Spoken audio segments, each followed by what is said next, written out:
Ya voy a compartir el PowerPoint. ¿Sí logran ver la pantalla? Sí, sí. Se ve. Ya.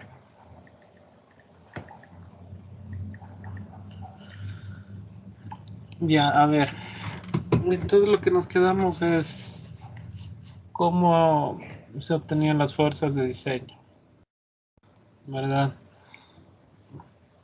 Pero en realidad no, a ver, cuando uno pone fuerzas de diseño no son fuerzas reales, ¿sí?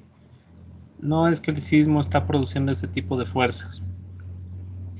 Lo que hemos visto del sismo es un movimiento del suelo o una aceleración del suelo que excita la masa. Entonces existe este movimiento de la masa, que es la que produce los esfuerzos internos, las demandas sísmicas.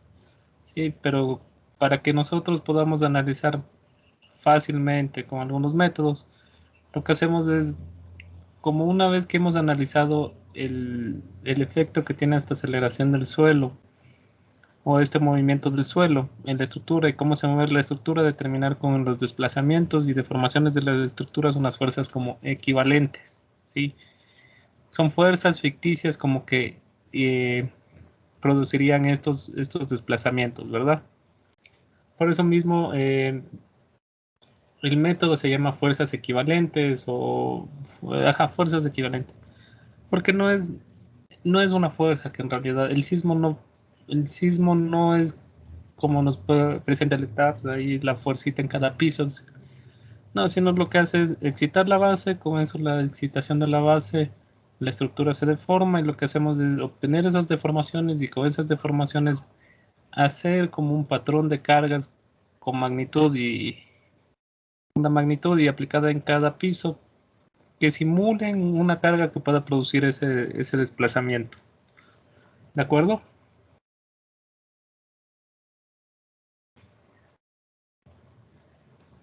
Sí, que Ya. Entonces, recapitulando lo que vimos en la clase anterior, era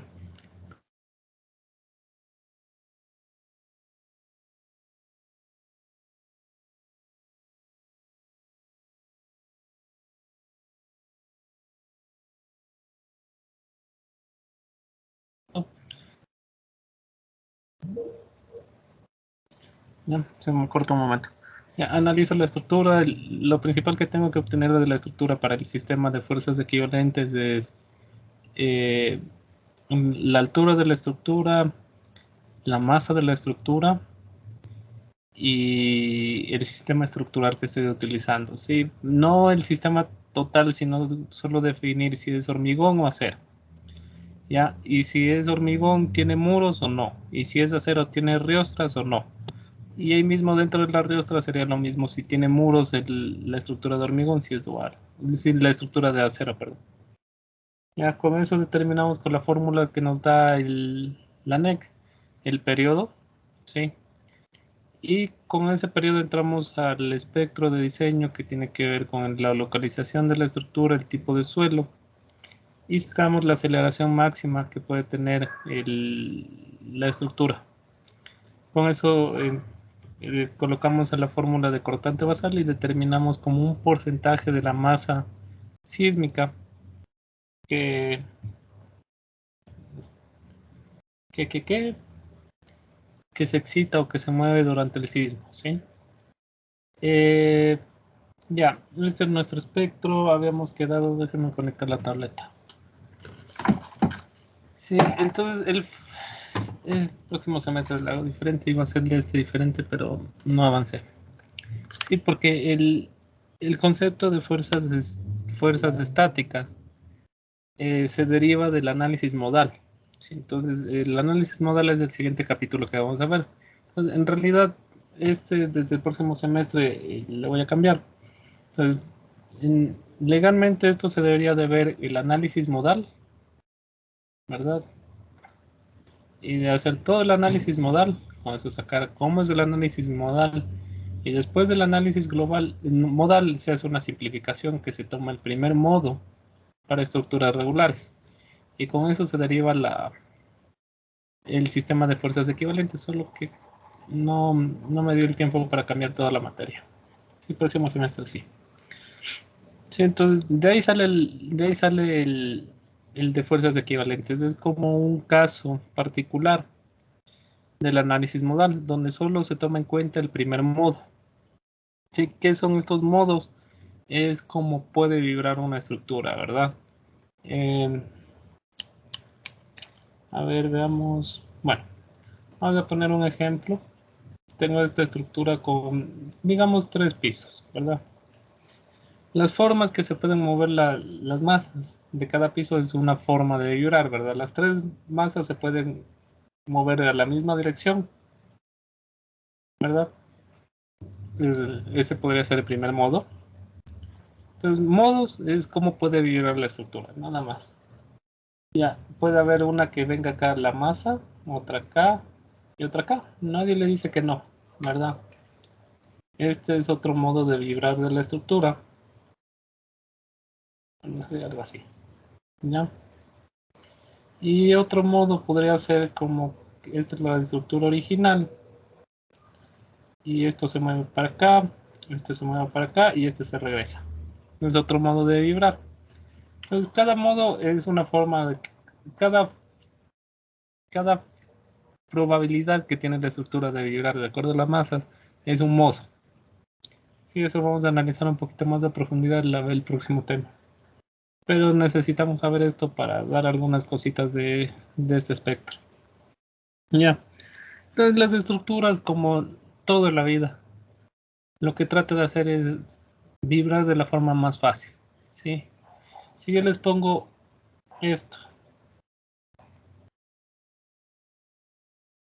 tenemos el caso 1, el caso 2 y el caso 3. ¿Cuál creen ustedes o cuál ven que es más fácil que se pueda producir? ¿Sí? ¿Cuál es más fácil que pueda vibrar? Más probable. O como ustedes, a ver, digamos, ustedes ven el edificio, ¿cómo? Y es un edificio cuadrado. ¿Cuál de las 3 creen ustedes que sería la forma más probable que podría vibrar el edificio y por qué?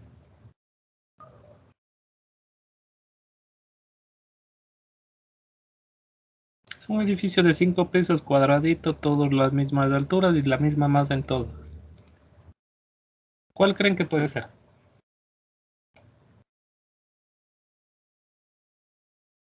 Esto sería así.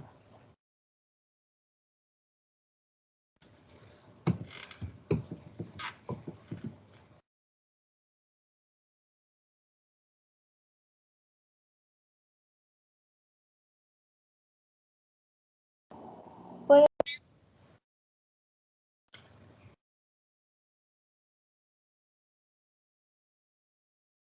puede ser el 1 20. ¿Cómo?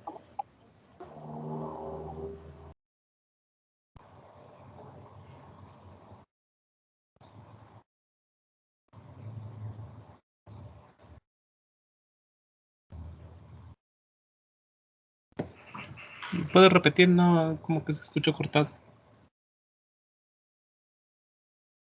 Que puede ser el 1. Sí, ¿verdad? Parece que es lo más fácil, es lo más común. Sí, entonces la forma de vibrar, eh, la forma de vibrar es de esa forma. Es como que yo trato de, bueno, lo que es, si la estructura es regular va a tratar de formarla, va a tratar de deformarse en la forma como más predecible, ¿verdad? No, no hay mucha razón de por qué trate de irse de esta forma o esto. Esto sería porque algún piso está raro o hay algo. Sí, entonces la forma uno es a lo menos en una estructura regular es la que manda. Entonces, en realidad, lo que pasa es que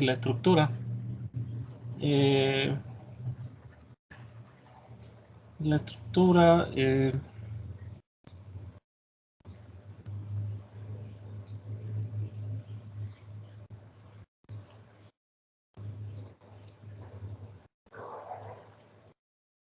espérame un momento, no sé cómo explicarlo.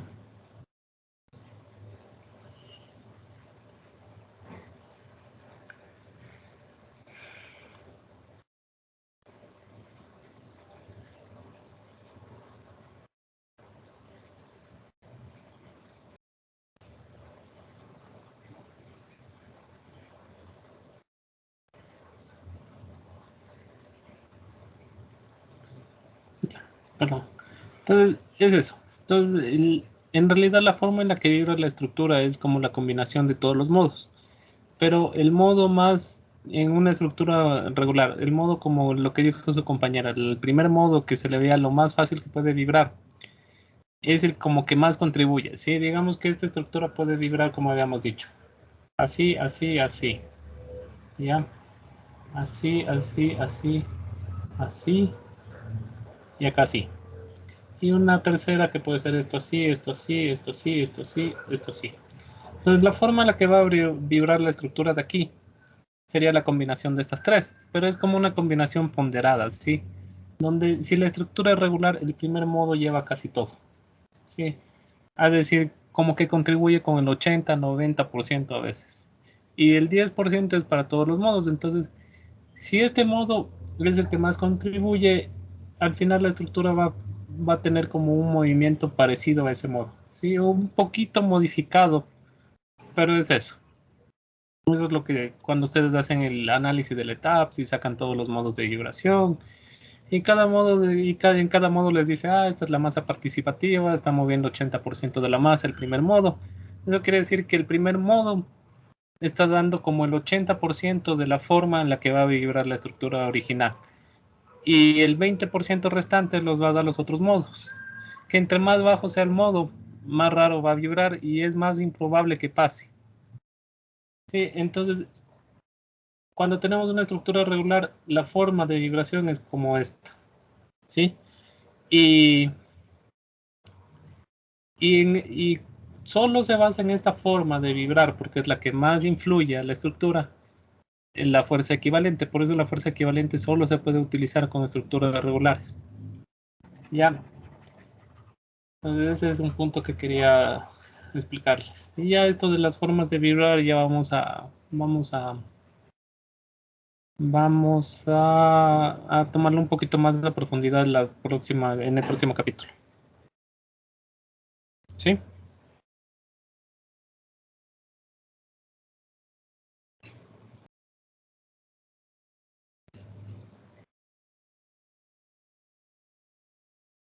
Ya, ¿tienen aquí alguna pregunta?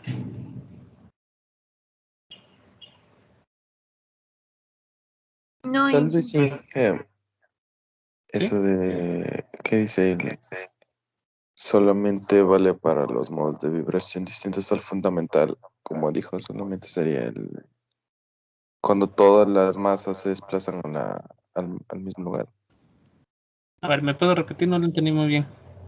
¿Qué se podría explicar ahí la parte de la gráfica que Ya, está subiendo en la primera exacto. parte Ya. del gráfico? Ajá. ¿Por qué se puede? Esto dice. Ya, con eso quería llegar a lo que expliqué ahorita. Entonces, esta ramita solo se utiliza para modos diferentes del primero, para obtener la aceleración de modos del segundo, del tercer modo, así. Ya.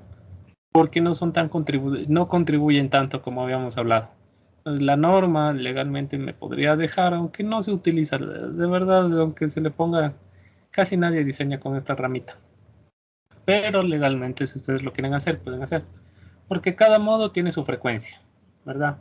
Cada frecuencia tiene su periodo. Y con esto, cada periodo va a tener su aceleración. ¿Sí? Entonces, ¿de dónde tengo la aceleración de cada modo? De aquí mismo, del espectro. Entonces, para el primer modo, siempre tengo que utilizar la meseta recta. Para los otros modos, si me dan por aquí, puedo utilizar esta meseta que es más reducida. Sí, pero legalmente casi nadie hace eso. Al final todos cogen, la mayoría de veces se coge aquí. Porque no es mucho la variación y aparte es un poquito de factor de seguridad. Eso era lo que me estaba tratando de preguntar, ¿verdad? Sí, ingeniero, muchas gracias. Ya, ¿alguien más alguna otra pregunta?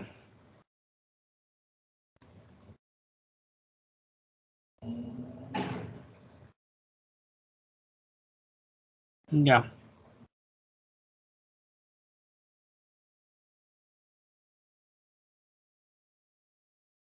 ¿Nadie más?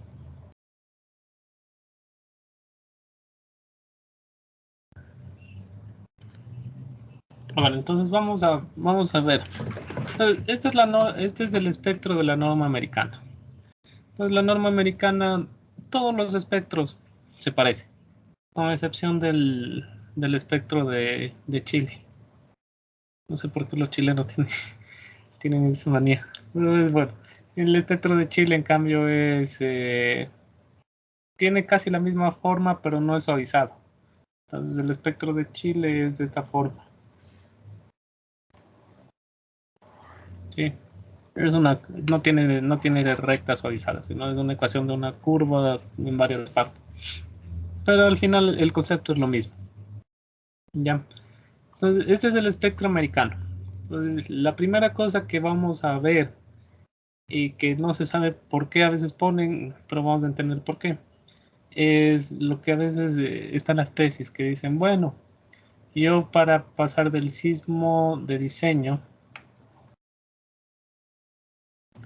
al sismo máximo esperado, eh, sismo máximo esperado, multipliqué por 1.5. ¿Verdad? ¿Han escuchado eso? Multipliqué todas las aceleraciones del sismo de diseño por 1.5 y con eso llegué al sismo máximo esperado. ¿Han escuchado?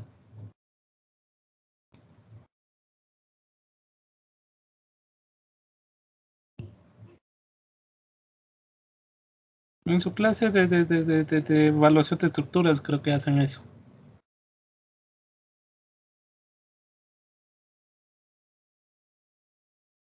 No, no hemos escuchado, ingeniero. Bueno, entonces este 1.5, ¿por qué multiplico todas las aceleraciones del espectro por 1.5 para pasar a la del sismo máximo esperado? Tiene dos razones. Lo malo es que la tesis siempre ponen es que tal ingeniero dijo o tal doctor. Entonces no es porque lo dijo el doctor o porque tal ingeniero le investigó. Esto ya existía desde hace tiempos. Entonces, ¿de dónde sale esto? Sale de aquí, de este espectro de Estados Unidos o también de un análisis un poquito más avanzado de la estructura. Entonces, como no tenemos mucho tiempo, solo vamos a explicar este es el sismo este es el espectro de diseño de elástico. Sí, el espectro de diseño elástico de Estados Unidos. Entonces ellos tienen un mapita, casi igual que el nuestro, donde les dicen, bueno, si usted va a construir toda la zona de aquí es sísmica, por acá tienen una zona chiquita sísmica y acá también tienen otra por Alaska. Bueno, por Canadá sería, porque Canadá también. Sí, ¿se acuerdan de la foto que nosotros habíamos visto? Aquí es la zona de falla transcurrente entre las placas. Entonces, toda esa parte sísmica, Los Ángeles, toda esa zona de la costa. Sí. Y parte de Washington también es sísmico y otras partecitas donde hay fallas locales. Ya, entonces ellos tienen un mapita donde usted les dice, bueno, usted va a construir en tal parte, vaya a este mapa. Y es casi igual a nuestro mapa de peligrosidad sísmica, solo que aquí ellos dan la aceleración máxima esperada. ¿Sí? Es decir, ellos dan la aceleración, ellos en el mapa obtienen la aceleración SMS, que es la aceleración máxima esperada, es decir, para un sismo de 2500 años. Sí, y para transformar al sismo de diseño, lo multiplican por 2/3. ¿Sí? Si yo quisiera pasar al máximo esperado, multiplicaría 2/2 al de diseño. Entonces, es una forma de donde sale esto de por qué 1.5 transforma al sismo de diseño al sismo máximo esperado. Y de ahí también hay otra forma de sacarlo analíticamente que no es muy difícil. Y entonces tenemos aquí, ¿qué dividen ellos? Y lo dividen como nosotros, pero nosotros no lo ponemos tan visual, pero ellos sí.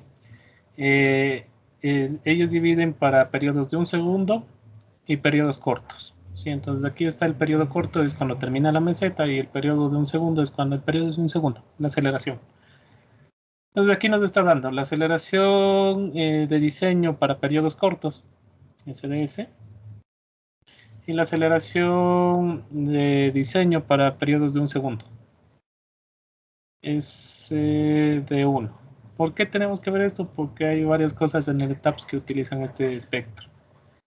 Y aparte también hay un estudio muy bueno que se hizo en Estados Unidos, aquí en Ecuador, donde tenemos un mapa de peligrosidad sísmica para sismos de 2500 años. No sé qué tal, sí lo he visto, lo he leído, pero no sé qué tan bien está hecho. Ya lo voy a investigar un poquito más. ¿Sí? Entonces tenemos aquí esto. ¿Ya? Y de ahí para pasar allá a los efectos locales, igual tienen el FA y el FB. Sí, que es factores de aceleración, factores de velocidad. Ellos le llaman diferente. Sí, entonces es lo mismo casi. La forma es la misma. ¿Qué es lo que cambia? Que ellos sí como que denotan un poquito más para periodos cortos y periodos de un segundo. Y aquí viene lo más importante de ellos. Ellos ponen una zona para edificios altos, ¿sí? O periodos altos, que nosotros no tenemos, el TL. Sí, porque un edificio alto es diferente que un edificio es alto, estamos hablando pasado los 38, 40 pisos. Sí, de ahí los otros son medianos, no tampoco es. Ya algo alto serían los nuevos que están haciendo en Quito y todavía no son tan altos. Sí.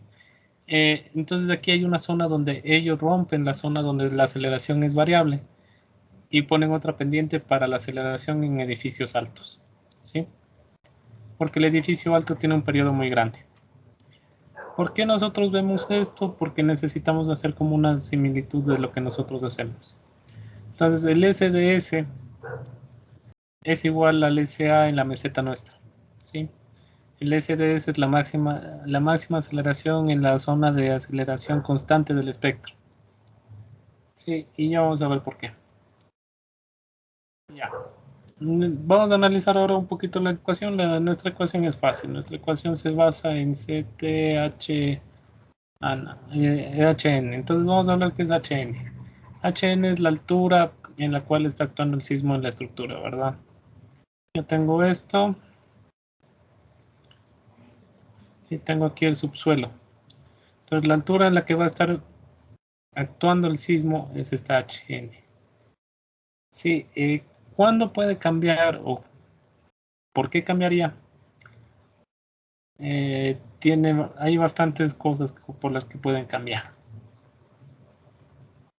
Sí, hay ocasiones que nosotros cuando estamos haciendo diseños de edificios, sería bonito que venga así la topografía, pero hay topografías de miércoles que son así. Entonces, aquí ya se comienza a complicar un poco. Sí, porque el subsuelo lo hacen casi igual así. Pero el edificio ya comienza a estar desde aquí.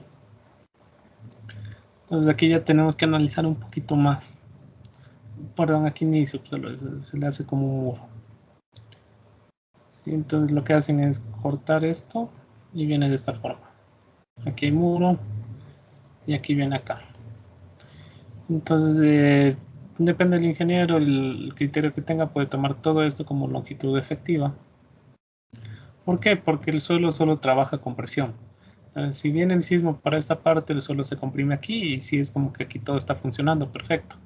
Pero si viene el sismo para la otra dirección, aquí solo esta parte está funcionando. Entonces aquí ya deja que exista una tensión en el suelo que se pueda hacer mover, que pueda mover un poquito más.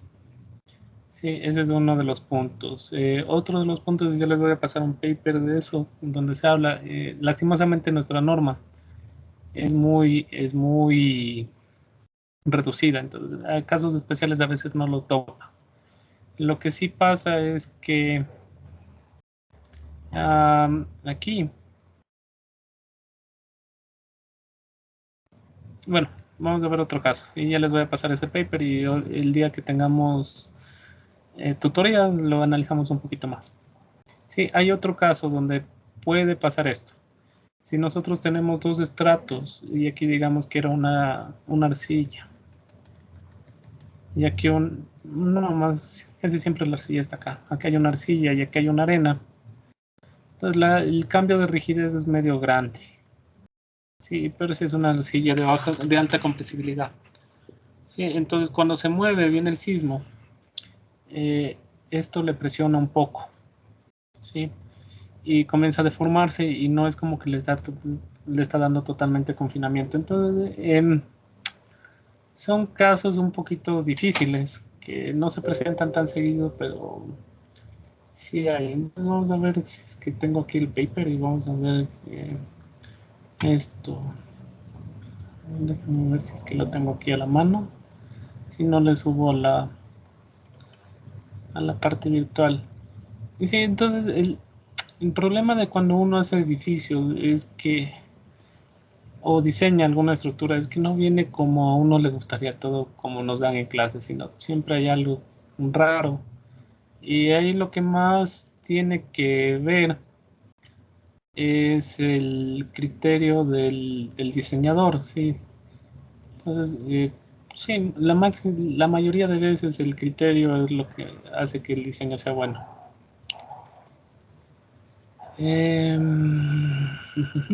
No le tengo aquí. Bueno, entonces esto nos queda más en acuerdo para pasarles o para analizarlo en tutorías, sí.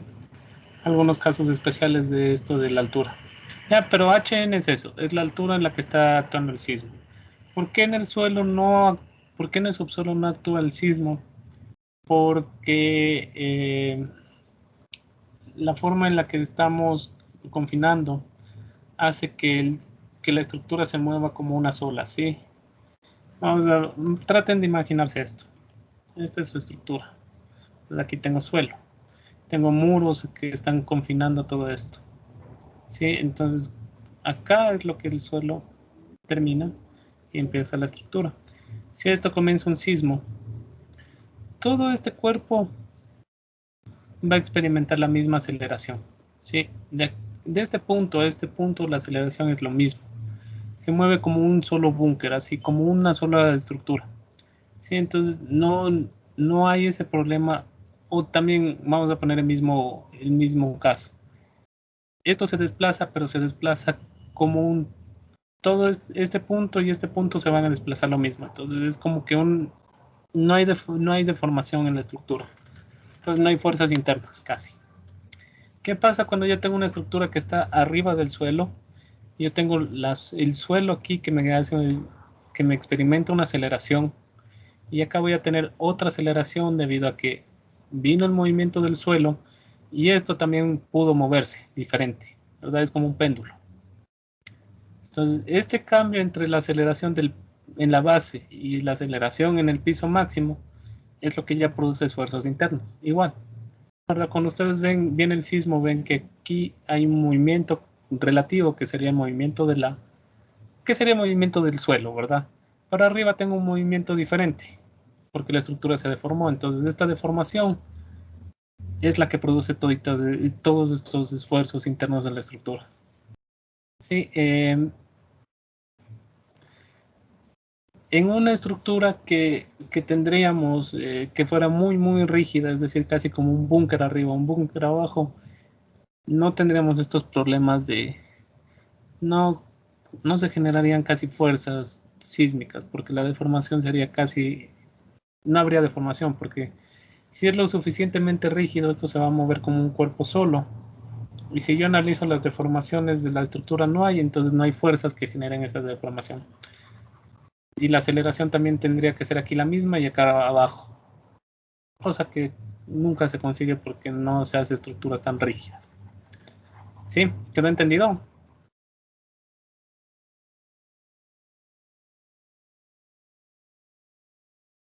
Sí, no, tal vez. Sí.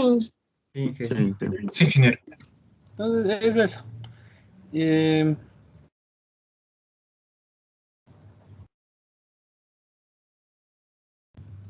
Ya. ¿Tienen alguna duda aquí? Siempre se van a tener.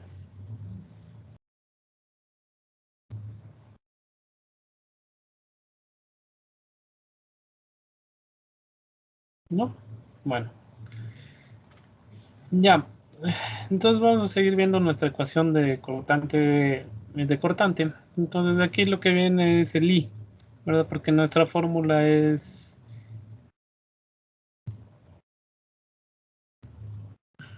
Ya conocemos la aceleración espectral que depende del periodo. Nos falta el I. Entonces el I es el factor de importancia. Sí, y es normal, ¿verdad? Vamos a leer esto. El factor de importancia no es lo mismo diseñar una casita de 2 pisos que diseñar un hospital. O si nos vamos a otro tipo de estructuras, no es lo mismo diseñar también una bodega chiquita para algo que no es muy importante, como, aunque suena un poquito feo, ya vamos a explicar por qué no es importante, pero de verdad para el dueño sí es importante. Y para cualquiera que sea dueño es importante, cualquiera de sus posesiones, que suena un poco feo, no es importante como para el bien colectivo. Sí, que diseñar un puente. Ya. Y vamos a analizar esto. ¿Por qué decimos que no es importante, pero en realidad para cualquier dueño de alguna cosa siempre va a ser importante? Ya. Lo que hacemos como de importancia es clasificarla como la importancia que se tiene para la sociedad o para, ajá, o para ayudar o para ser utilizada después del sismo. Sí, entonces una casa es importante y va a ser siempre importante para su dueño, pero no es tan importante como para las demás personas. ¿Por qué? Porque la casa cuando viene el sismo se puede dañar y la mayoría de veces no se le utiliza una casa como refugio. Cosa contraria, una iglesia o un coliseo después de que viene un sismo se lo trata de utilizar como para refugio para personas que sufrieron afectaciones o que las casas quedaron mal o que no pueden regresar a su casa. Sí, entonces, como que cumple un fin común. Otra estructura que también es importante, no solo para ser utilizada después, sino durante y después, son las que tienen las autoridades, ¿verdad? Yo no saco nada que tenga todas las estructuras intactas, pero donde están las autoridades cayó, porque ¿quién puede decir dónde pueden ir o cómo pueden organizar todo? Ya, entonces, dentro de las estructuras vamos a clasificar en 3 tipos. Estructuras normales, que serían estructuras de casas, oficinas, edificios que no son tan grandes. Sí, es importante para el dueño, pero no es tan importante como para ser después utilizados durante un sismo, porque me toca verificar si es un edificio y tal vez no es muy seguro. Y ahí tenemos estructuras especiales, o en otras normas se le llaman importantes. Sí, que son estructuras que sirven básicamente para como refugio después de un sismo. Sí, entonces ustedes ven museos, iglesias, escuelas, centros educativos, centros deportivos, eh, todos estos, y este no sería aquí, este es más bien arriba, porque hay edificios públicos que necesitan ser, entonces ahí hay un debate en esa parte de edificios públicos, porque también hay ministerios que no importa tanto, como el que había antes de la felicidad, no importaba si durante el sismo se daña y no pueden volver a trabajar. Sí, pero también hay que clasificar. Pero esencialmente, el concepto de especial es como que me sirvan para refugio después del sismo. Si bien entonces un museo tiene luces grandes, entonces dentro de estas luces grandes yo puedo poner varias camas para que se trate ahí a la gente después del sismo, igual las iglesias, escuelas, centros educativos. Sí, son luces grandes donde puedo acomodar bastante gente. Sí, y edificios públicos también se los puede decir, como digamos, algunos edificios de ministerios que no son tan importantes como el que hablamos, para después de la organización del sismo. Y las estructuras esenciales, en cambio, son estructuras que las cuales si se dañan, yo estoy como atentando o se puede reducir las probabilidades de sobrevivencia o pueden afectar a la calidad después de, pueden afectar a la probabilidad de sobrevivencia o de atención, ¿verdad? Entonces, vamos a analizar hospitales y clínicas. Si no funcionan y se daña un hospital y tiene que ir la gente a atenderse, si no hay hospital, mucha gente lastimosamente puede morir porque no hubo atención o puede quedar con daños irreversibles por esta falta de atención. Ya, y ahí tenemos centros de salud, clínicas, emergencias sanitarias, todos estos. De ahí también necesitamos que durante este periodo que está entre el sismo y post-sismo, tengamos las autoridades, ¿verdad? Porque si sucede un sismo, la gente puede entrar en pánico y por causa del pánico puede entrar a saqueos, a todo eso. Entonces necesitamos que las autoridades, policías, militares puedan estar funcionando continuamente. Entonces sus estructuras deben de estar intactas también. Sí, necesitamos también lo que son las estructuras para garajes, todo esto de aviones, para todo lo que es tratamiento y transporte de las víctimas. Telecomunicaciones, que es fundamental. Si una torre de telecomunicación se cae, no podemos tener esa comunicación y no sabemos en dónde están los daños o cómo transferir a la gente o cómo hacer la planificación. Sí, electricidad también, necesitamos la electricidad, si no es complicado. Y de ahí tenemos otras estructuras que deben de estar funcionando, como es el abastecimiento del agua. Sin agua no podemos hacer nada. Abastecimiento de gasolina, de todo eso, porque en ese momento lo que más necesitamos es movilizarnos. Y también lo que tenemos que asegurar es que producto de un sismo muy, muy, muy grande, hay estructuras que si se dañan pueden atentar contra la vida. Entonces pueden ser como bodegas que tienen explosivos o químicos o desechos nucleares, que aquí no hay por suerte. Pero son esos. Entonces, a estructuras, lo que hace este I es aumentar el cortante basal. Entonces tenemos estructuras normales, no le tengo que aumentar el cortante basal. Estructuras especiales o importantes, que se le llama, es 1.3, aumenta 30% de cortante basal. Y estructuras esenciales, es decir, que necesito para que sobreviva la gente y que pueda continuar el estado, se le aumenta el 50%. Es de esta forma. Aquí falta un poquito, entonces vamos a leer la tabla de...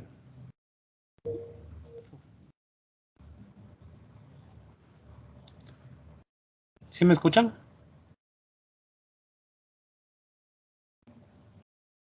Sí, ingeniero. Ya, entonces vamos a hablar un poquito también de esto. En una estructura que es de alguien, se espera que exista un daño, ¿verdad? Porque sí, aunque suena un poquito feo, después de un sismo un poco fuerte, sabemos que capaz la casa queda con un pequeño daño, tal vez tendremos que ir a un hotel mientras arreglan o donde un familiar en otra ciudad. En fin, pero es algo como que se tiene previsto. En cambio, en estas dos, aquí viene el problema. Si yo las voy a utilizar para que sean utilizadas después del sismo, tengo que asegurarme que no se dañe o que el daño sea mínimo. Sí, a lo menos las especiales o importantes, no, estoy más con nombre de importante. Se pueden dañar hasta un poco la mampostería, ¿verdad? Es decir, vamos al albergue y vemos unas pequeñas grietas en la pared. No es nada que no nos imposibilite, ¿verdad? Que alguna ventana quedó eh, dañada también. Sigue el albergue cumpliendo su función. Sí, entonces también tiene que ver con la función. En cambio, en un hospital no.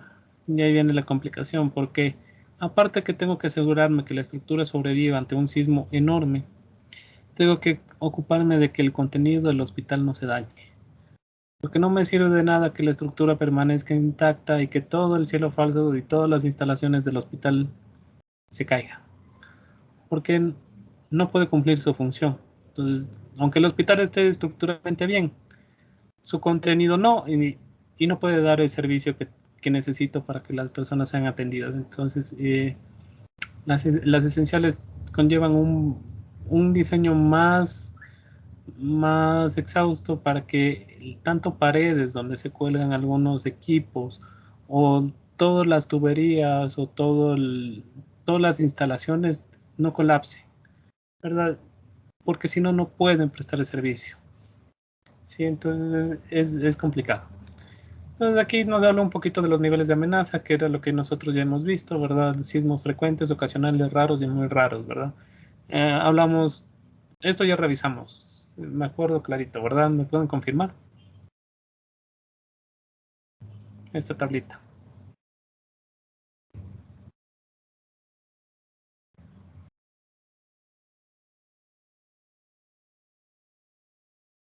Sí, al inicio de clase.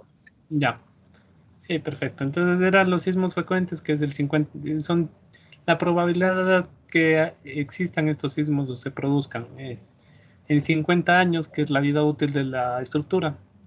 Es que un sismo que se presente durante esos 50 años, un sismo frecuente, hay como un 50% de probabilidad, un ocasional que ya es uno más fuertecito, 20%, un raro hay 10%, y muy raro es como 2% en esos 50 años. Sí, que llevado esos tiempos de retorno sería que va a haber un sismo frecuente en un periodo de 72 años, un ocasional en 225, un raro que sería el de diseño 475 y el muy raro 2575. La tasa de excedencia es 1 sobre el periodo y esto se saca, ya vamos a ver para qué. Sí, entonces aquí nos habla un poco de esto y de lo que ya explicamos. Sí, de ahí lo que... sí, aquí nos habla de los objetivos que tengo de diseño para estructuras esenciales, ¿verdad? Entonces estoy limitando el daño a nivel de seguridad de vida, aunque no sería esencial aquí. No sé por qué está así. Ya, porque esto a nivel de daño no sería nivel de daño para uno de 475 años. Entonces, una estructura esencial, como lo dice su nombre, se diseña para que un sismo ante un terremoto de 2500 años permanezca todavía en pie la estructura. Puede haber daños, pero mínimos en la mampostería, pero debe permanecer en pie. Entonces, esto no sé por qué a veces se le pone. Sí, entonces, esto no revisamos mucho porque esto es más fácil verlo acá. ¿Por qué es esto más fácil? Porque es los objetivos de diseño que yo quiero hacer. Entonces, tengo para edificios normales, importantes y esenciales. ¿Cómo funciona esta tablita? Es lo mismo que está aquí con bastantes palabras y a veces no se entiende. ¿Qué quiero hacer? Entonces tengo sismos frecuentes, raros y muy raros, ¿verdad? Este sería el de diseño, este sería el que ocurre casi siempre y este sería el de 2500 años, ¿verdad? Este sería 475 y el frecuente era 72. Sí, o 50 años. Es decir, sería tiempo de retorno 72, 475 y 2500. Entonces aquí está lo que yo estoy buscando. Una estructura normal ante un sismo que se produce cada 2500 años, puedo dejar que colapse, ¿sí? Pero que colapse de una forma cumpliendo el mecanismo que nosotros ya hablamos la clase anterior. Puede colapsar cumpliendo el mecanismo que hablamos la clase anterior, que nos permita que la gente pueda desalojar el edificio y que contra una réplica pueda colapsar. Ante sismos raros, es decir, ante el de diseño, yo tengo que asegurarme que no colapse. Sí, va a estar justo en seguridad de vida, no tiene que colapsar. ¿Sí? Puede haber algunos daños en la estructura, como ya habíamos hablado, pero es de ante ante sismos frecuentes, lo que puede pasar es que puede haber algunas trizaduras en la mampostería, elementos no estructurales de algunas cosas, que sean fáciles de reparar y casi inmediatos. ¿Ya? Para edificios importantes o especiales, como dice nuestra norma, lo que yo me aseguro para un sismo muy raro es que no colapse. ¿Sí? Ante un sismo raro, lo que yo quiero es que siga operacional, ¿verdad? Lo que habíamos dicho, viene el sismo de 475 años, la iglesia va a funcionar como un albergue, entonces tiene que seguir operacional. Pueden estar dañados algunos vidrios, alguna mampostería, pero sigue operacional. Y ante sismos frecuentes no le tiene que pasar nada, absolutamente nada. Sí, en cambio una especial o esencial, vemos que ante un sismo de 2500 años debe estar operacional. ¿Sí? Ante un sismo de 2500 años lo que tengo que ver es que a lo máximo algunas paredes o algunos vidrios o pocas cosas del techo sufrieran daño, pero casi nada, porque debe seguir funcionando. Y ante el sismo del diseño tiene que permanecer totalmente elástico, no puede haber nada. Tanto en nivel no estructural como estructural debe permanecer intacto. ¿Sí? ¿Por qué? Porque es un hospital, necesita dar función. Y, y ya hemos dicho que si las paredes se dañan, tal vez algunos equipos se dañaron y estamos fregados. Sí, ¿cómo puedo verificar? Porque uno me dirá, bueno, ¿cómo sé cuál es el límite de seguridad de vida? ¿Quién me puede decir? Solo con lo que he dicho. Yo ya les dije los límites, pero ¿cómo compruebo esto? ¿Cómo sé qué es esto?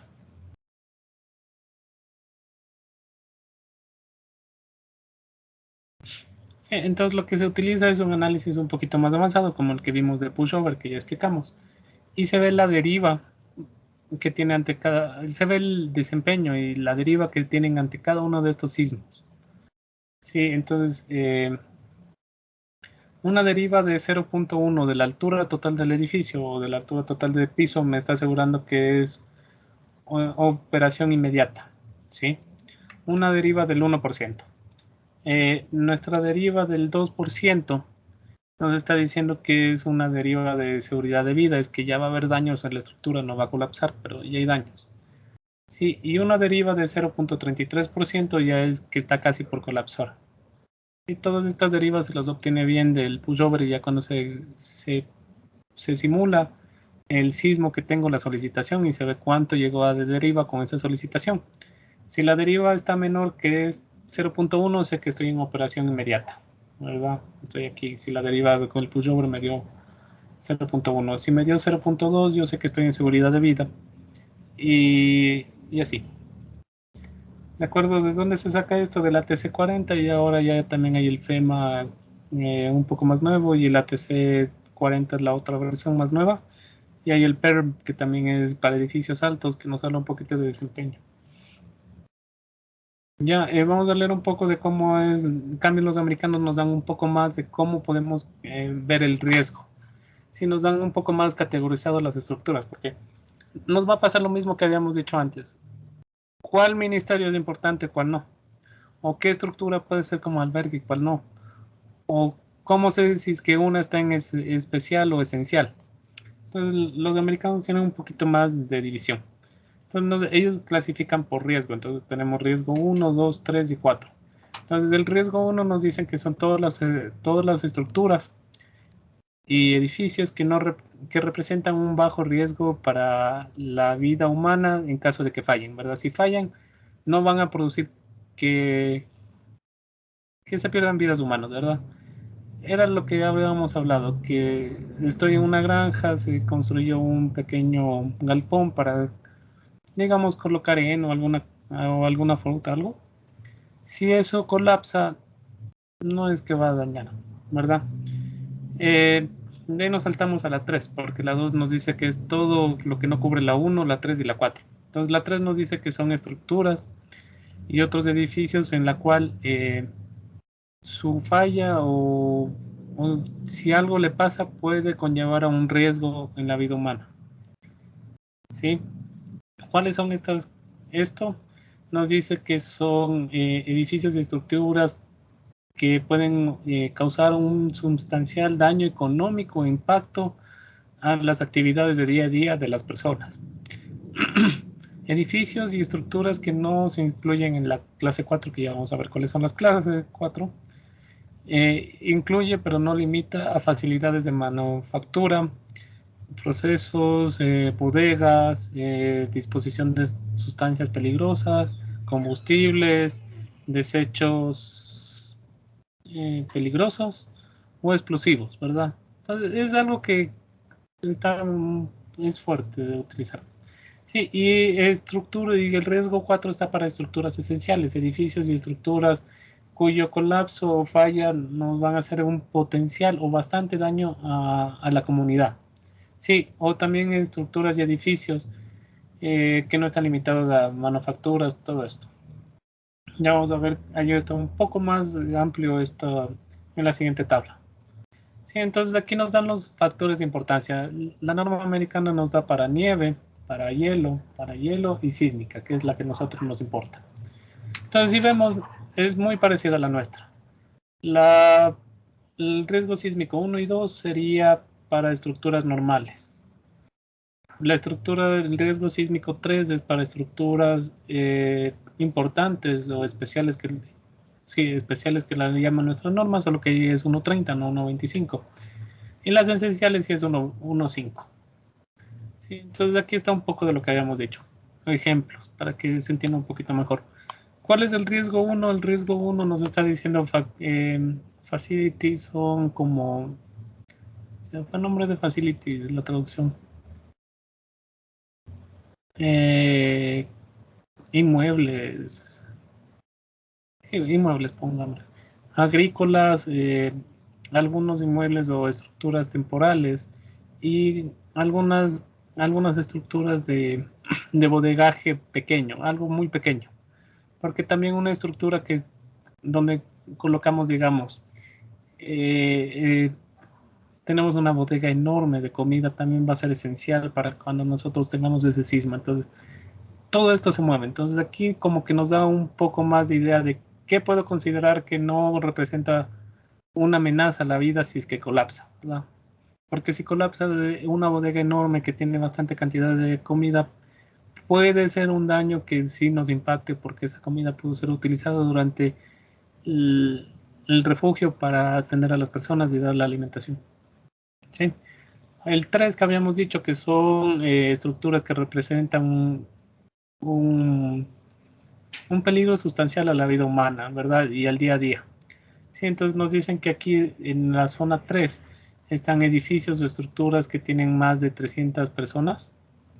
Edificios o estructuras con facilidades de día a día con una capacidad más del 50%. Sí, entonces esto es de día a día que se va utilizando.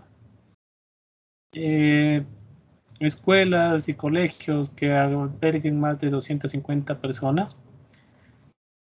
Colegios, college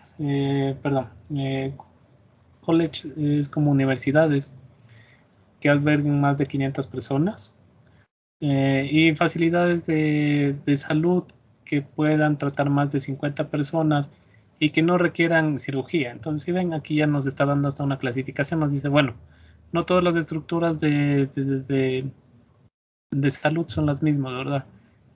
Un hospital del día donde no se tratan operaciones puede sufrir algún daño en las paredes, ¿verdad? En cambio, un hospital donde ya tenemos operaciones, no. Sí, y también dentro de aunque yo le pondría en nuestro caso las cárceles y centros de detención súper especiales para nosotros. En cambio, en Estados Unidos dicen que es importante nomás riesgo 3, yo le pondría riesgo 4. ¿Sí? Otras estructuras que pueden tener en cambio un impacto económico o en el funcionamiento son estaciones de generación, agua, alcantarillado y telecomunicaciones. ¿Sí? La clase 4, en cambio, ya son las que necesitamos porque necesitamos. No se pueden dañar nada. Entonces tenemos hospitales y hospitales un poquito más de tratamiento del día, pero que puedan hacer operaciones. Sí, entonces, si hacen operaciones, debe de permanecer casi intactas las paredes y todas sus instalaciones. Sí, ambulancias, estaciones de policía, bomberos, todo esto. Refugios, ya dicen refugios grandes que fueron diseñados para eso mismo. Se puede diseñar un refugio para sismos. Entonces, ese refugio, con diferencia al hospital, a la iglesia, este refugio sí debe de resistir todo adecuadamente.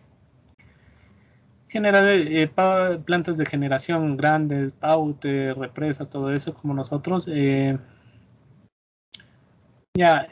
Todo lo que hace funcionar a la ciudad, torres de control. ¿Por qué también necesitamos los aeropuertos? Porque de ahí puede llegar ayuda, puede llegar implementos, puede haber medicinas que no tenemos aquí. Agua, ya para lo que es incendios. Y otras estructuras críticas como las que son las de funcionamiento de policías, Ministerio del Interior, economía internacional, todo eso. Sí, y todo lo que no cubre estas llega a la 2. Sí.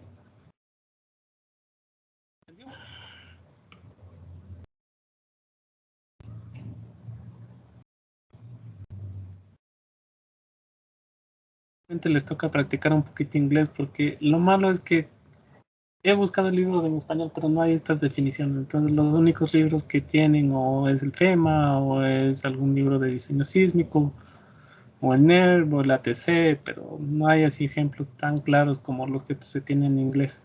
Les va a tocar practicar un poquito de su inglés. Igual yo sé que para que se gradúen, ¿qué nivel les piden? B2.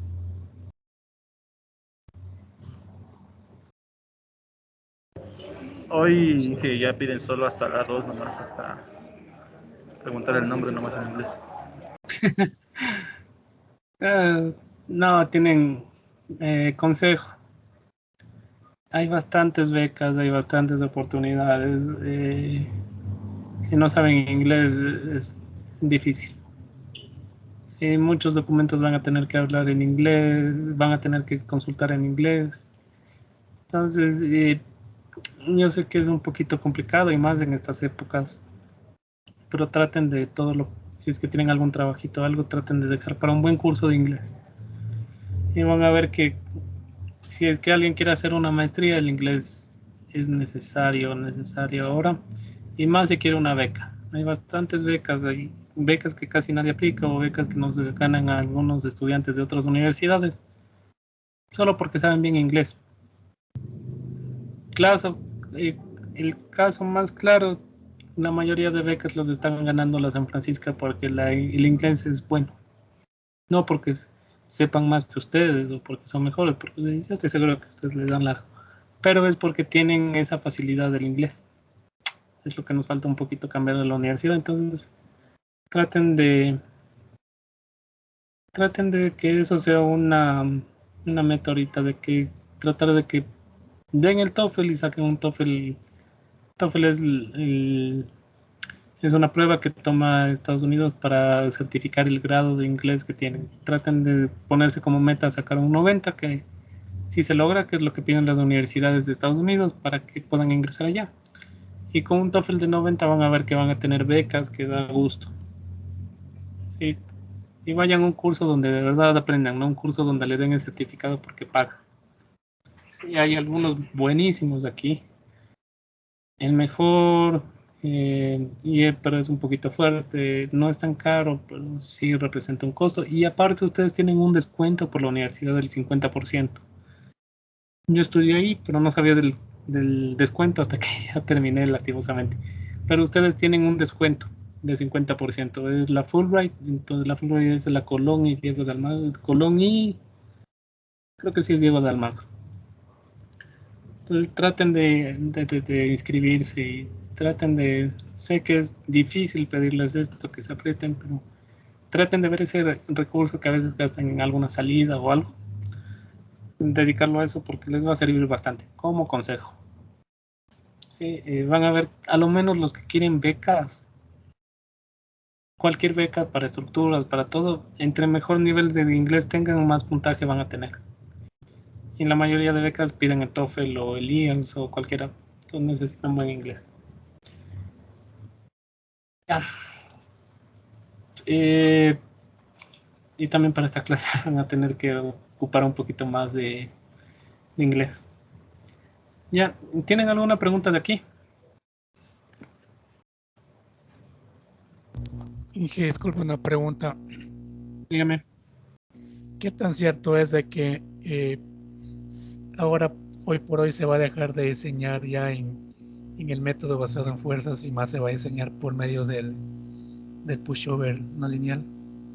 He escuchado eso, no sé. Esa es la peor mentira. Ya. El pushover no es un método de diseño. El pushover es un método de comprobación. Entonces, es el problema de cuando se tiene. Cuando uno escucha método basado en desempeño, no es tan real. Porque lo que hace el pushover es solo comprobar la estructura que usted diseñó con el de fuerzas. Entonces, aunque quieran, vamos a seguir bastante tiempo utilizando el de fuerzas. Y si uno aprende el de fuerzas bien, es la base más fuerte que tiene para los demás.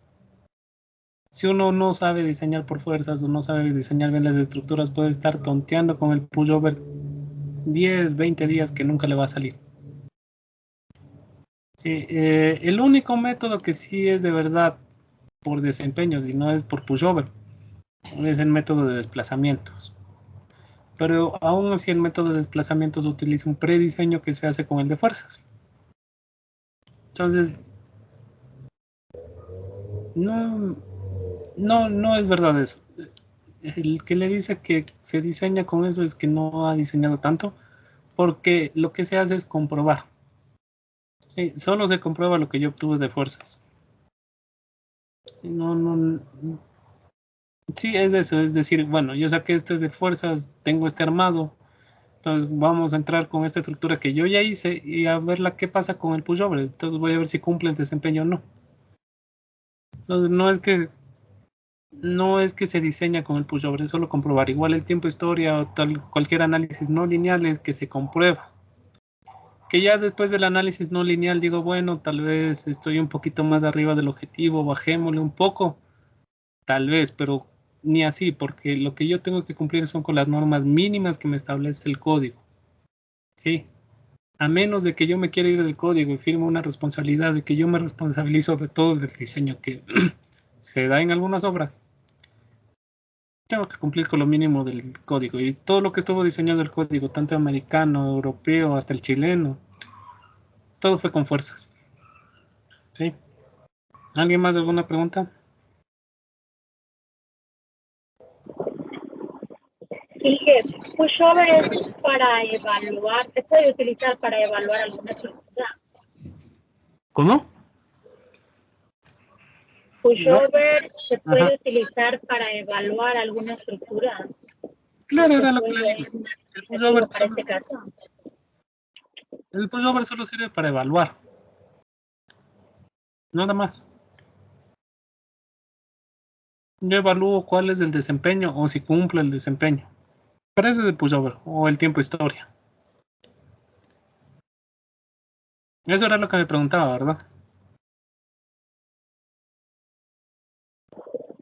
Sí, justamente eso. Para Sí, saber si se sirve para evaluar una estructura que ya esté ahorita utilizada.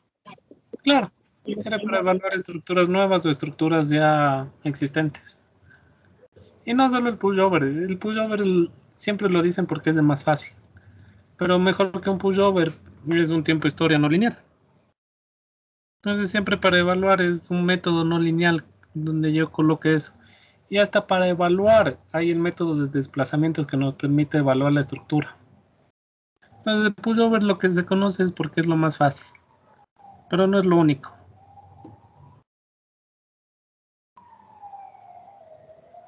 ¿Sí? ¿Alguien más algo?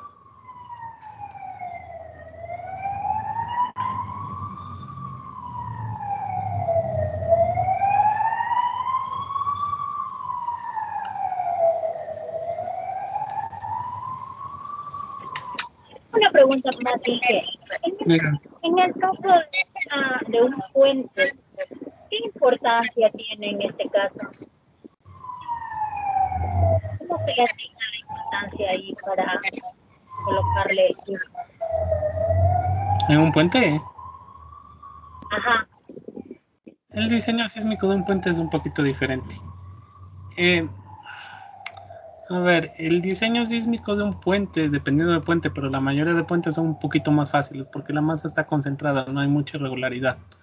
Entonces, no se utiliza mucho pushover para un puente, la verdad. Lo que sí se utiliza ya cuando es un puente muy complejo en tiempo historia. Y lo que se hace para un puente, a lo menos si es un puente de 2 o 3 vanos, no es tan grande, es ver qué pasa en la mesa o en el estribo.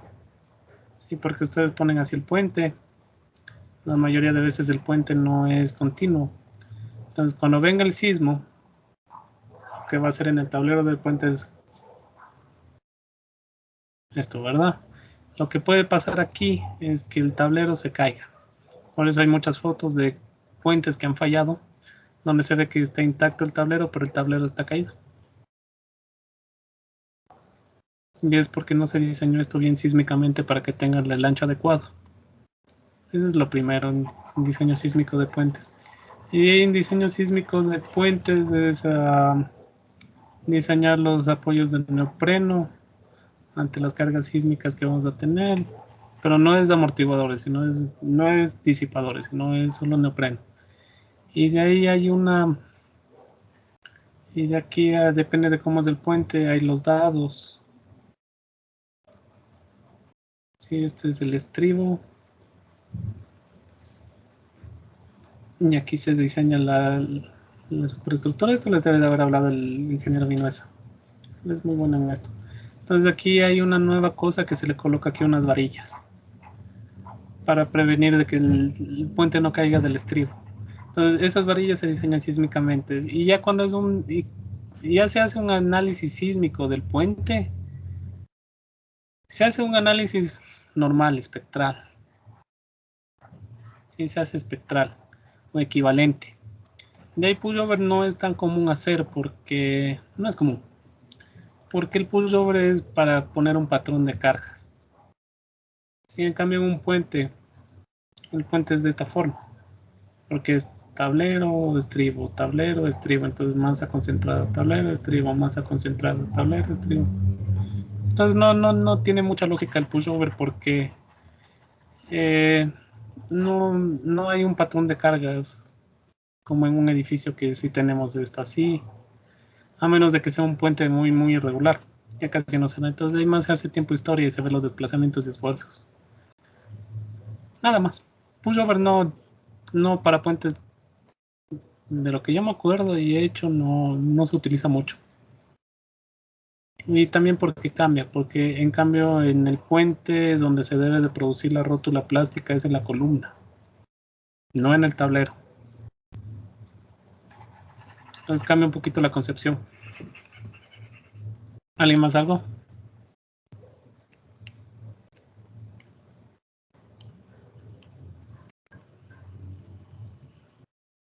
Sí, no me acuerdo haber visto pushover en puentes casi. Siempre se ve tiempo historia.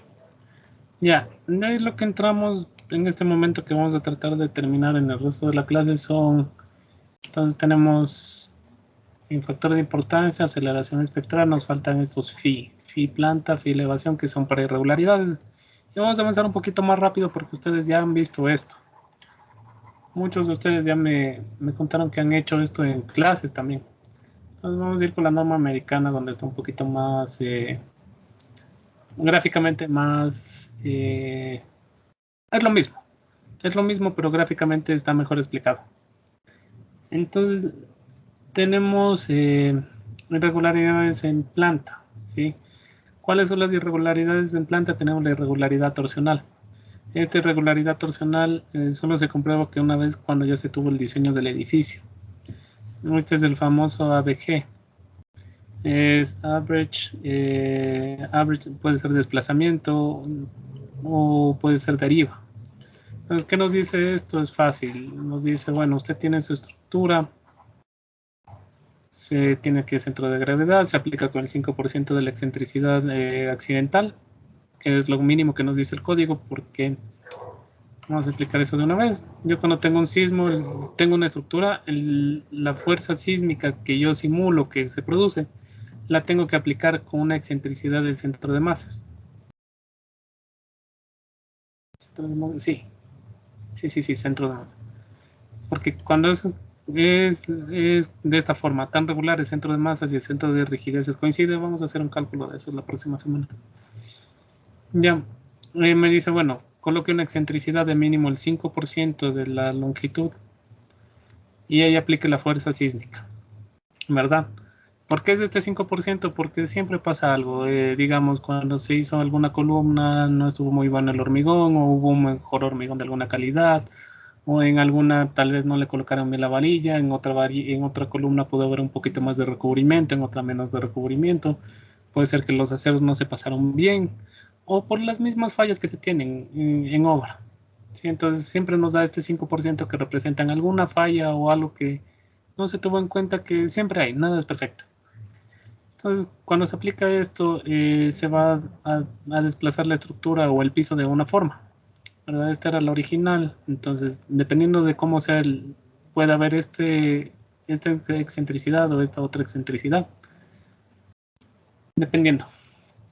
Sí, entonces la excentricidad se da cuando hay variación entre el centro de rigideces y el centro de masas, porque el centro de rigidez es el que hace girar, ¿sí? Es como que yo le pongo en el centro de rigidez es como un pin o como un alfiler, y en el centro de masas aplico la fuerza. Entonces, entre más separado esté el centro de rigidez con el de masa, mayor excentricidad hay. Si los dos coinciden, la mínima excentricidad que tengo que poner es la accidental del 5% que nos dice el código. En Chile hay un poquito más de... Ese código es diferente en esta parte. En cambio, los chilenos dicen que la excentricidad accidental varía en altura. Entonces ellos tienen una fórmula donde nos dicen cuánto es la excentricidad accidental en cada piso. Entonces no le hacen coincidir todo al 5%. En cambio, en la norma americana y nuestra norma sí le hace coincidir todo al 5% en todos los pisos. Gran diferencia. Los peruanos también hacen todo al 5%, los colombianos igual, solo los chilenos hacen para arriba variar. ¿Ya? Entonces, cuando yo aplico la fuerza con esta excentricidad, lo que va a pasar es que alguna parte se va a desplazar un poquito más y otra un poquito menos.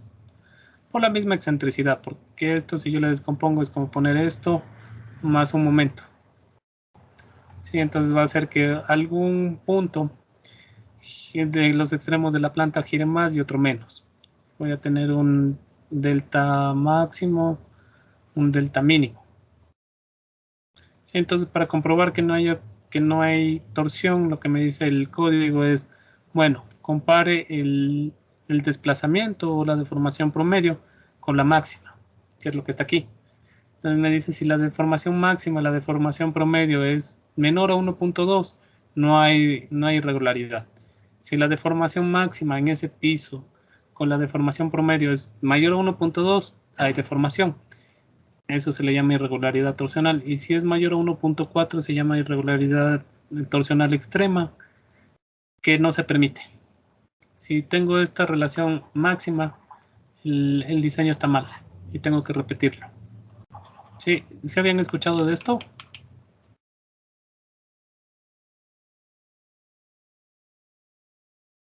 ¿O primera vez? ¿Podría repetir esta parte, por favor, ingeniero? Ya. ¿Pero alguien ya les habían dado esto o todavía no? Esta de irregularidad torsional. Porque estas yo sé que ya les dieron. Pero esta, alguien, a ver, alcen la mano en el programa, ¿quiénes ya escucharon de esta irregularidad o ya les habían explicado?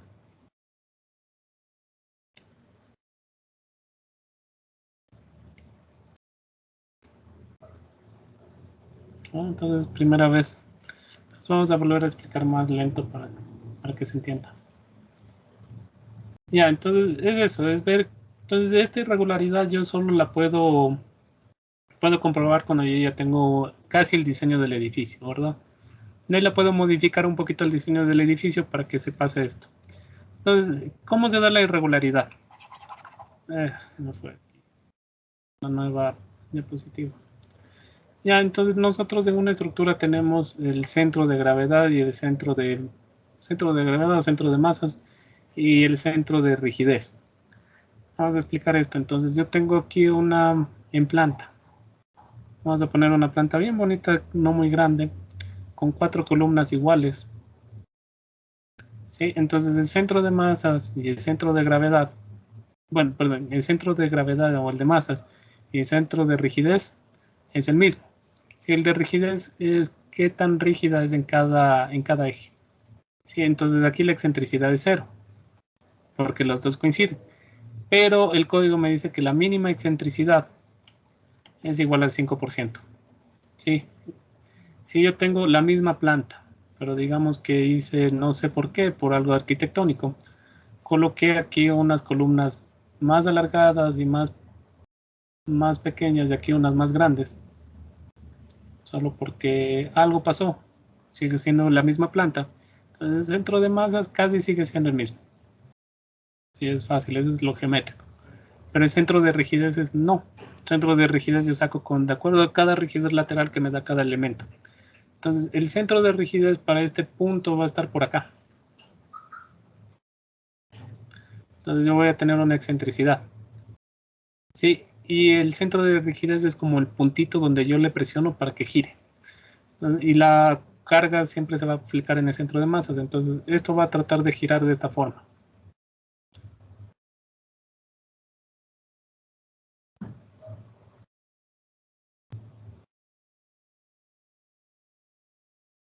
¿Sí? Y ahí viene la famosa torsión.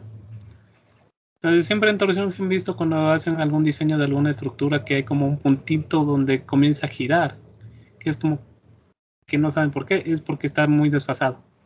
Entonces siempre que hacemos el análisis nos toca decir excentricidad más menos, porque si yo considero esta excentricidad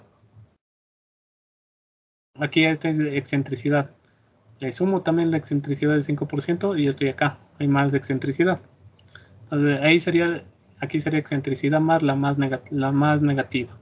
La excentricidad menos sería la más positiva. Pues por eso es que cuando uno analiza es excentricidad más y menos. ¿Sí? Ya, entonces, producto de que existe esta excentricidad y si rota, a lo menos en este ejemplo vamos a poner, va a pasar esto, ¿verdad? Y esta era la estructura original.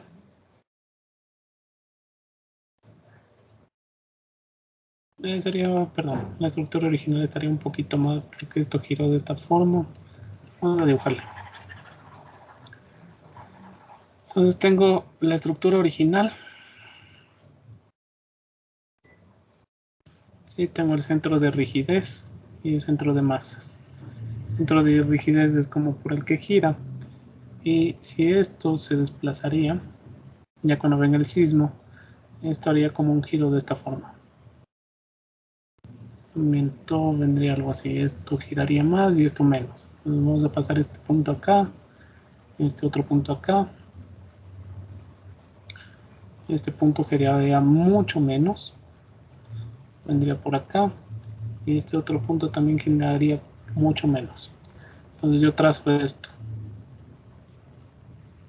¿De acuerdo? Bueno, no sale tan recto, pero algo se parece, ¿verdad? Sí, sería producto de que la excentricidad es muy grande. Entonces yo mido cuál fue la deformación que hubo de estos puntos. Yo elijo el punto, pero la mayoría de veces se coge los puntos extremos.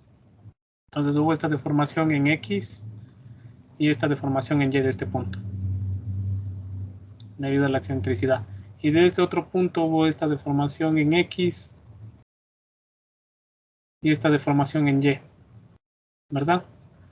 Y aquí yo puedo sacar una excentricidad, una deformación media, ¿verdad? Tanto en X como en Y. Entonces voy a tener la deformación media en Y, va a ser igual a la deformación Y máxima más la deformación de Y mínima dividida para 2.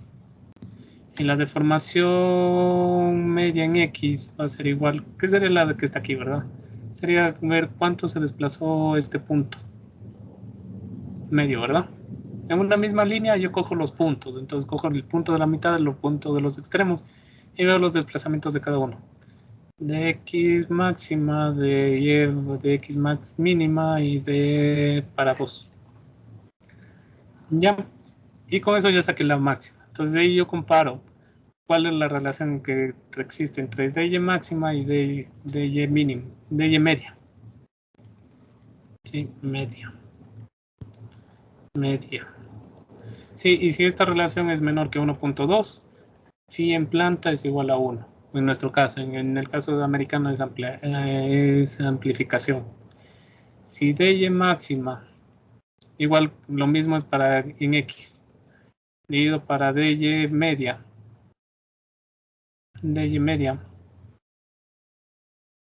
es mayor que 1.2. Irregularidad en planta 0.9. Hay irregularidad. Y si dy máxima para dy media es mayor que 1.4, el diseño no sirve. ¿Se entendió ahí?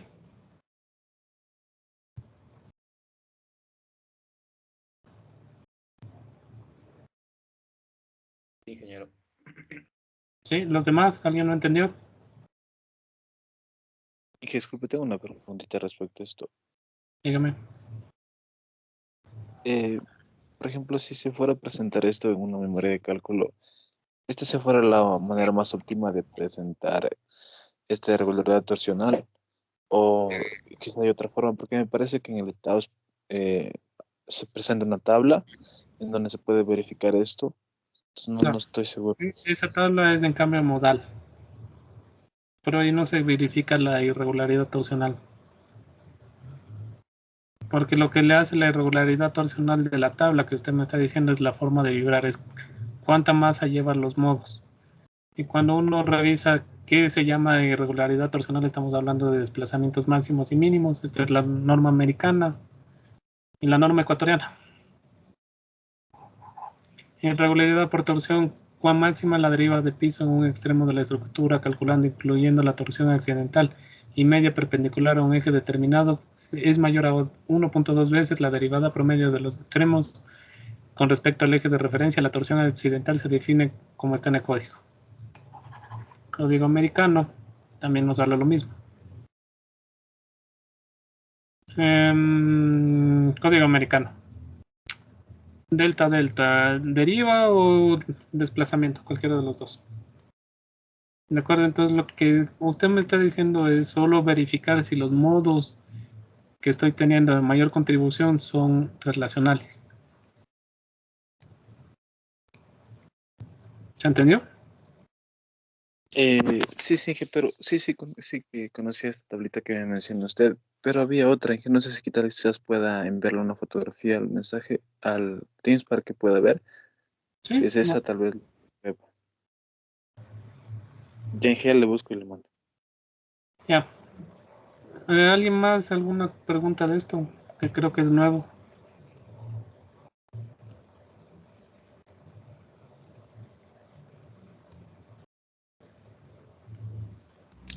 Una pregunta, ingeniero. En caso de existir esta deficiencia torsional, ¿cuál sería la mejor manera de poder solucionarlo?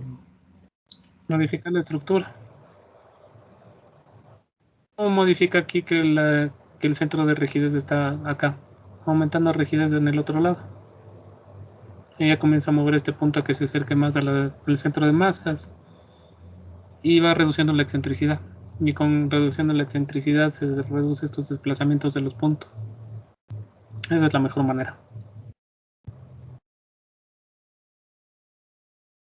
En el caso de que sea necesario modificar la masa, ¿también se podría con los materiales de la losa? No le va a ayudar casi la modificación de la masa. Porque el centro de masas va a seguir casi igual. Lo que usted tiene que mover es lo que se mueve es el centro de rigidez. Lo que puede hacer es, si no va a modificar las secciones, es decir, bueno, aunque no se hace, pero decir, bueno, a este le voy a poner un F'C de 210 y a este uno de 350. Entonces, con eso sube aquí la rigidez, manteniendo las mismas dimensiones y se mueve este punto. Pero eso nunca se hace. Pero teóricamente se podría hacer. La masa no modifica nada la torsión casi. A menos de que le disminuya bastante la masa, que sea casi insignificante, no ayuda mucho a la torsión. Y la masa es imposible, aunque usted le modifique, va a tener los mismos acabados. Y el peso, nadie le quita, aunque utilice hormigón alivianado, va a perder rigidez.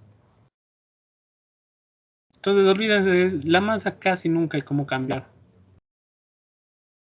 La masa es muy difícil en realidad. Teóricamente sí, pero en una obra es imposible de que usted diga, bueno, voy a modificar la masa para la torsión. Porque la masa es lo que siempre va a ir en un edificio. Que les digan que la masa a lo máximo se puede bajar un poco, pero no mucho. Y eso es dependiendo si es que el arquitecto aprueba estos cambios de que en lugar de mampostería se coloque steel frame. En lugar de losa normal se utiliza losa alivianada.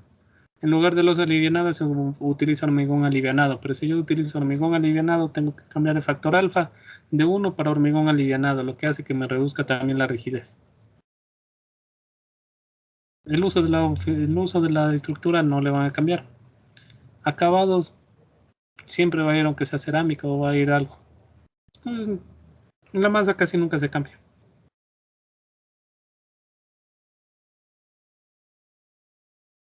Inge, una consulta. Y para determinar esta excentricidad, ¿se tiene que analizar por planta o todo en conjunto? Por planta. Un edificio de 5 pisos, ¿es por planta?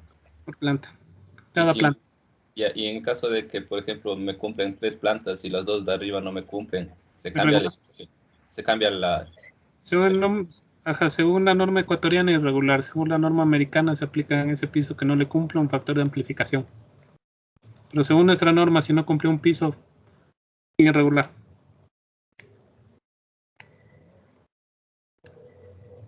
La norma americana, en cambio, permite a cada piso discriminarlo y o hacer un factor de amplificación, que es amplificar la fuerza del piso tomando en cuenta esta torsión. Pero nuestra norma nos dice, no cumple un piso irregular. Toda la estructura se sube el cortante. ¿Alguien más?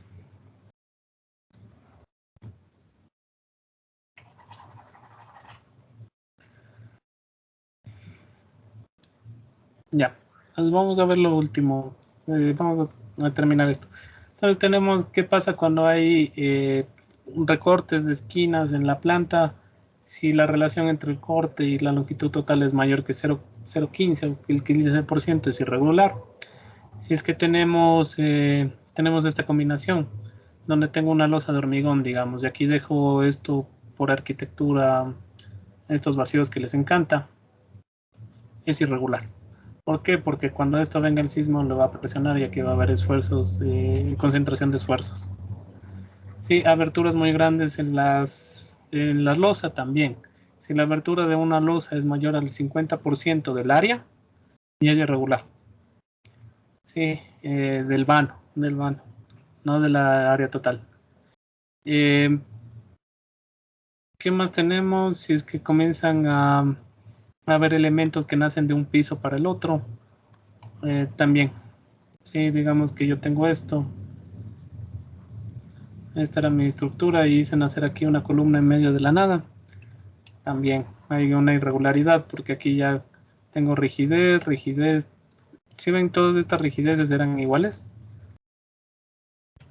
Voy a poner stiffness. Pero aquí hay otra rigidez que hace que el centro de rigidez se mueva para acá y el centro de masas acá. Si no hubiera este elemento abajo o arriba de esta losa, el centro de masas y el centro de rigidez coinciden. Sí, y esta es una, entonces las más importantes para mí son estas y esta. Cuando no se tiene que los ejes de las columnas coinciden, ¿verdad? Aquí sí, este aquí sí coincide, pero acá yo veo. Acá ya no coincide, acá ya no coincide, acá ya no coincide. ¿O cómo es esto? Yo para poder unir los ejes de las columnas, tengo que pasar como con la misma inclinación, ¿sí ven? Entonces si ya chocan, es que hay algo. Ya no son paralelos. ¿Sí? En el otro sentido sí son paralelos, pero en el sentido X ya no son paralelos. Entonces yo tengo una irregularidad torsional en X. ¿Y por qué me preocupa bastante esto? Porque si no son paralelos, igual va a haber una concentración de rigidez en algún punto que va a producir torsión. Es eso. Ya, esto sería con respecto a planta y en elevación. Entonces aquí nos dice, esto les voy a mandar para que lean. Aquí nos dice cuál es cada una de las irregularidades que vimos acá. La 1, ¿qué pasa con es 1A, 1B? Que es cuando 2A, 2B, 3 aquí. Entonces aquí está descrita en cada una de las tablas. De mejor manera que lo que nos dice nuestro código. Y en realidad está acá. Sí, acá está. Sí, y nos dicen qué zona sísmica se puede aplicar y en cuáles está restringida. Sí, en irregularidad en planta tenemos que de las más importantes es esta.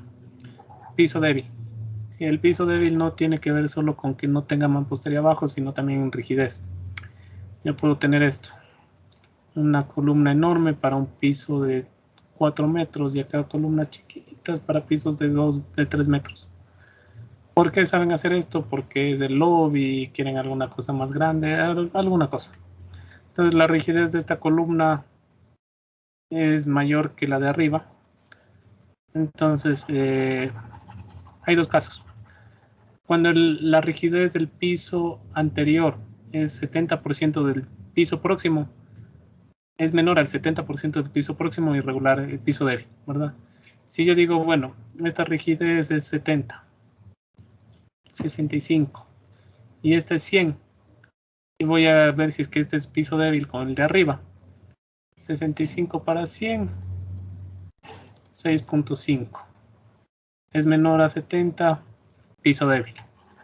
¿Sí? Entonces, tengo que ir comparando las rigideces de cada uno de los pisos con el piso superior y ver que al menos sea el 70%. Si es del 70% no es de regular. Y de ahí hay otra irregularidad que tiene que ver con el promedio de los 3 pisos. Sí, yo cojo estos 3 pisos, 1, 2, 3.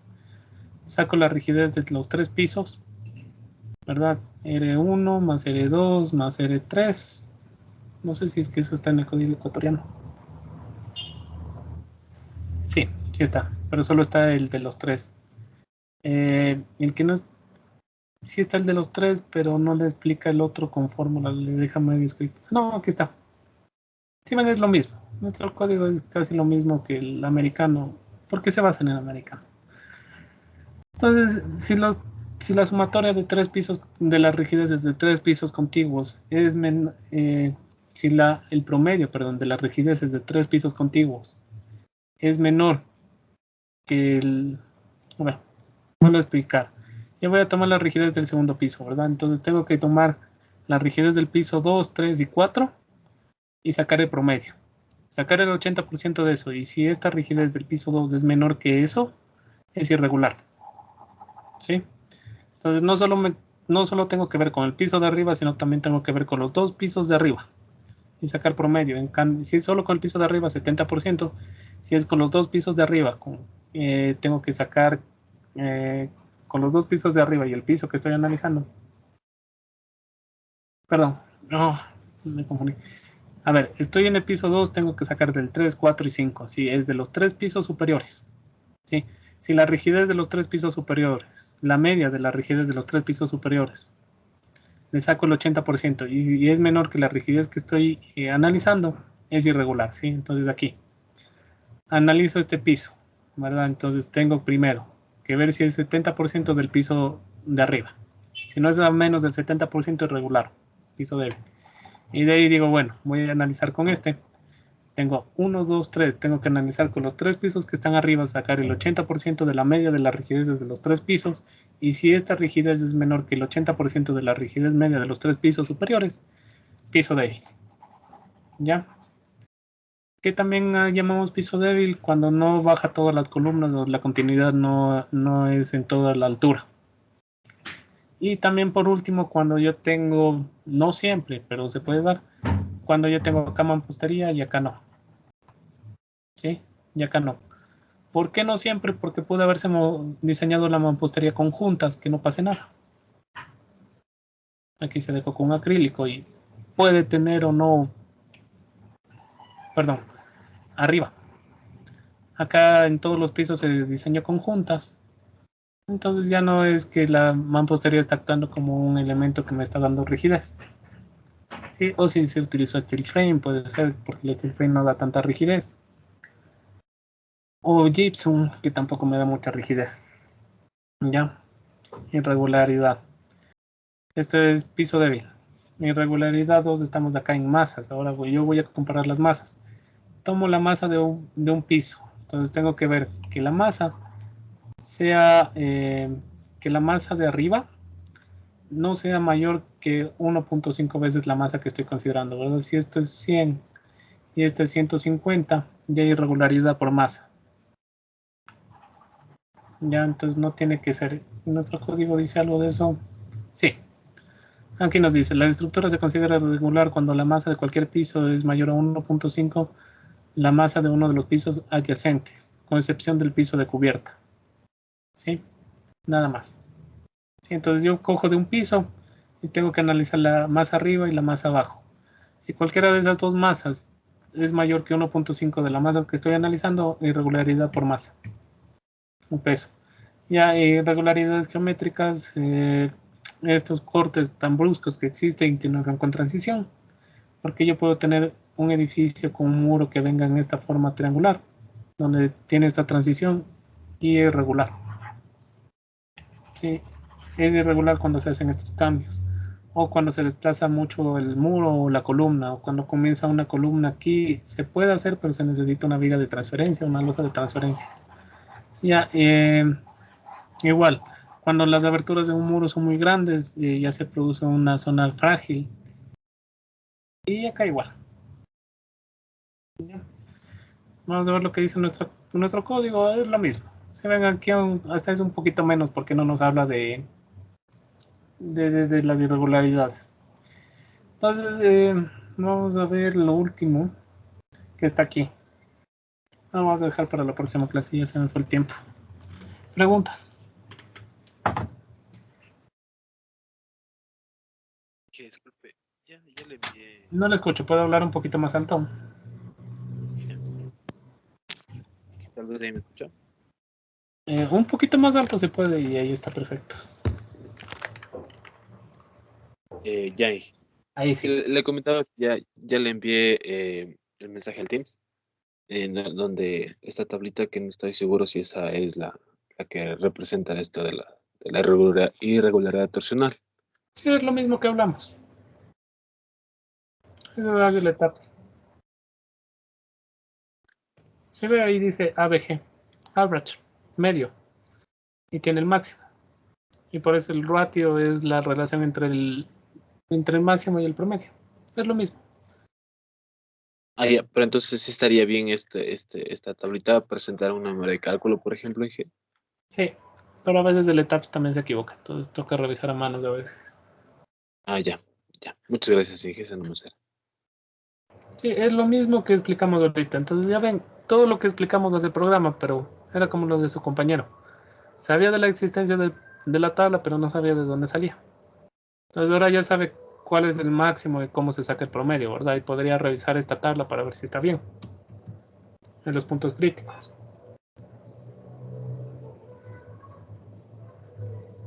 Sí, Inge. Ya, nada más. Entonces, ese es